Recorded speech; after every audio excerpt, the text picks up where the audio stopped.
ત્યાંથી સાધુ થઈ ગયા અને જમતા નહીં કોઈ તો જ્યારે ભૂખ લાગે ત્યારે ગાયનું દૂધ લઈ લેતા અને મંદિર બનેલું પહેલાં હતું કોઠા છે ને આપણું ત્યાં મંદિર રામ ભગવાન ખાલી હતા પછી આ મંદિર બન્યું અને રણછોડાય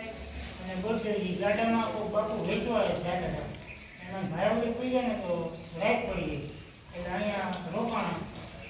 બાપુ કીધું આમાં રાઈટ પકવવું પડે ભગવાન વેચવા એ છે એમના આગળ અને રાઈટ પડી એટલે અહીંયા બાપુ તો હું કંઈ જમતો નથી પણ ભંડારમાં જાઉં તમે રાઈટ બનાવી દઉં શાક રોટલા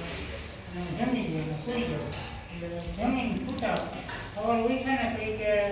ભગવાનને કે તમે જ રાખી દો ને એ દુધાભાઈ બાપુ કે મારી પાસે એટલા બધા પૈસા છે નહીં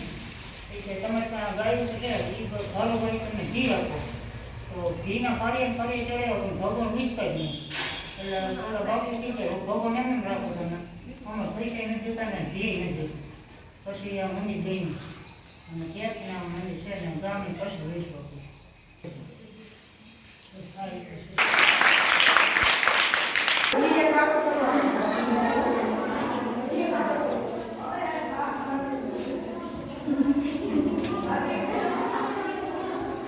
દાંત કાઢ્યા છે